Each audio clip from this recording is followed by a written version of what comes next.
असा जय मुळीच नको आहे.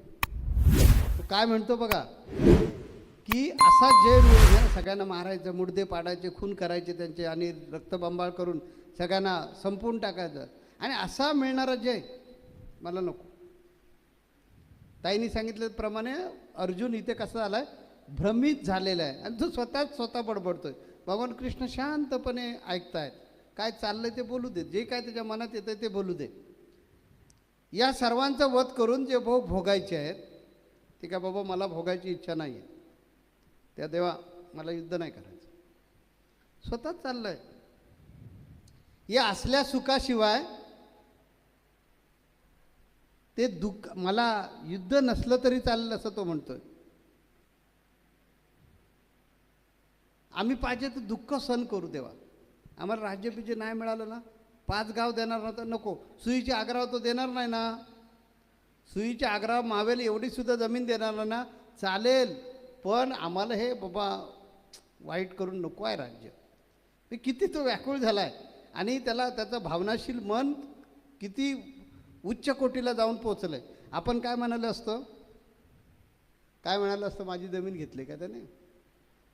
अरे मुडदाच पडतो ना, कुऱ्हाडीनं 2 तुकडेच करून टाकतो. मुंडका एका बाजूला करतो आणि बाकीचं धड बाजूला करतो, पिशवीत भरतो आणि रत्नारीत नेऊन समुद्रात टाकतो. अर्जुनामध्ये सात्विकता शिकण्यासारखे आहे. तो काय म्हणतो की असलं बाबा आम्हाला राज्यच नको, भले आम्हाला त्यांनी जमीन जागा नाही दिली, राज्य नाही दिलं तर त्यांना लकलाभ होऊ दे, पण मला काय हे युद्ध योग्य वाटत नाही म्हणतो तो. ह्यांचा घात करून आपण राज्य भोगायचं नातेवाईकांचा? अरे नातेवाईक आहेत, नातेवाईक. बाप्पा नेहमी सांगायचे ना, ते आपल्याला सगळ्यांना अनुभव येतो. मी नेहमी सांगतो, नातेवाईक जे नेहमी अडचणीत आणतात, जाऊ द्या. जर आम्ही, अर्जुन म्हणतो, जर आम्ही आमच्या वडिलांचं अहित चिंतलं तर मूल होण्यास लायक आहोत का? वडिलांचं अहित, अरे हे सगळे वडीलधारी माणसं आहेत आणि ह्यांचा मी अहित चिंतायचं कशासाठी? राज्यासाठी. बाबा मला राज्य नको, त्यापेक्षा मी युद्ध काय करणार नाही, मला काहीही नको. आश्चर्य आहे, भगवान कृष्ण एकही शब्द काहीच बोलत नाही आहेत, त्याचीच बडबड चालू आहे. कारण त्याच्या त्या भावनाशील मनाला, सात्विक मनाला लागलं आहे कुठंतरी, की त्याच्या मनावर इतका परिणाम झालेला आहे अर्जुनाच्या, कारण तो मनापासून, अंतःकरणापासून ह्या सगळ्यांवर प्रेम करत होता. त्याच्या मनामध्ये कधी स्वप्नामध्ये सुद्धा त्याला वाईटाचा विचार नातेवाईकांचा केला नाही. ही सात्विकता, अशी सात्विकता आपल्यामध्ये वाढली पाहिजे. हीच सात्विकता आपल्याला कधी चुकीच्या मार्गाने घेऊन जाणार नाही. मग इथे आता श्रोत्यांना प्रश्न पडेल, जर ही अशी सात्विकता होती मग पुढे अर्जुनानं युद्ध का केलं? मला वाटतं मागच्या 1-2 संत संघापूर्वी मी त्याचं उत्तर दिलेलं आहे की ती काळाची गरज होती, नियतीची गरज होती, म्हणून ते युद्ध झालेलं आहे. त्याच्यावर आपल्या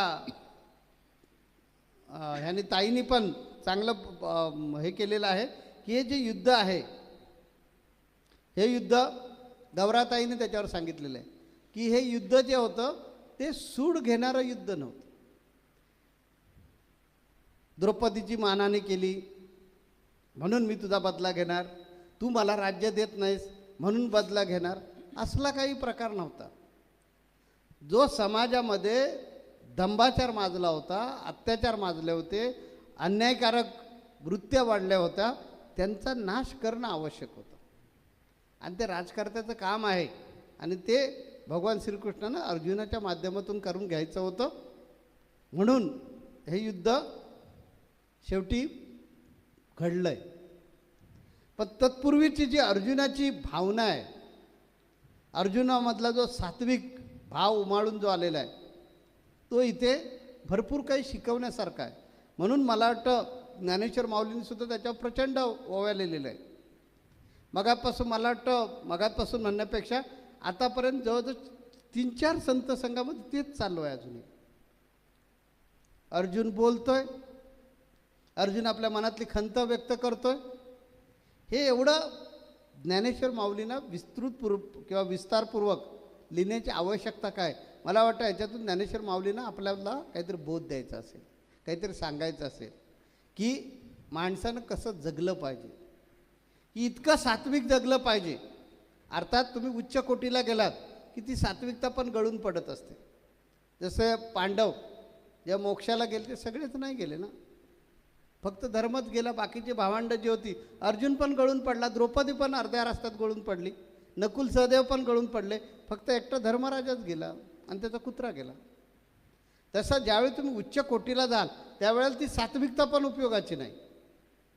परंतु तशी परिस्थिती येईपर्यंत तुकोबारांनीच सांगितलं आहे, तुका म्हणे येथे सत्वाचे सामर्थ्य करावा परमार्थ अनिर्षी. माऊलीला मला वाटतं हेच सुचवायचं आपल्याला की तुम्ही व्यावहारिक लोक आहोत, म्हणजे आपण सगळेजण व्यावहारिक लोक आहोत, प्रापंचिक लोक आहोत. आपण जास्तीत जास्त आपल्यामध्ये सात्विकता निर्माण करावी, यासाठी मला वाटतं ते अर्जुनाच्या मुखावाटे आपल्याला बोध करत आहेत. काय बोध करतायत आपण पुन्हा स्नेहाताईकडे जाऊया. श्री गुरुदेव. श्री गुरुदेव. इथे काय झालेलं आहे की ज्ञानेश्वर माऊली म्हणतात की अर्जुन इतका सात्विक आहे, तो परोपरीने भगवान कृष्णाला समजून सांगण्याचा प्रयत्न करतो की आता तरी भगवान कृष्ण म्हणते बाबा ठीक आहे, युद्ध बंद करूया, नको जाऊया आपण सगळेजण परत. म्हणून तो वेगळ्या प्रकारे सांगण्याचा प्रयत्न करतोय की अरे काय करायचं देवा, हे नको ना आपल्याला, युद्ध थांबूया ना आपण, कशाला आता करायचं. बरं समजा त्यातून सुद्धा जर युद्ध करायचं तर मी आपली शस्त्र टाकून देतो आणि कौरवांना जर मारायचं असेल आम्हाला तर मारू दे, म्हणजे निदान माझ्या हातून पाप तरी होणार नाही. म्हणजे एखादी गोष्ट करायची नसली, लहान मुलं बघ कशी करतात, एखादी गोष्ट करायची नसली काहीतरी आडेवेडे घेऊन पळवाटा काढून काहीतरी हे करून जसं आईला ठकवण्याचा प्रयत्न करतात, तसा हा भक्त आपल्या देवाला ठकवण्याचा प्रयत्न करतो की देवा नको ना, अरे काय कशाला आता युद्ध, बाद झालं ना, जाऊ दे ना, त्यांनाच घेऊ दे ना राज्य, नाही आम्हाला दिले तर नाही चालेल ना, 5च गाव पाहिजे तर ती नाही दिली तरी सुद्धा चालतील, काय हरकत नाही आहे, पण आपण युद्ध करून नको करूया.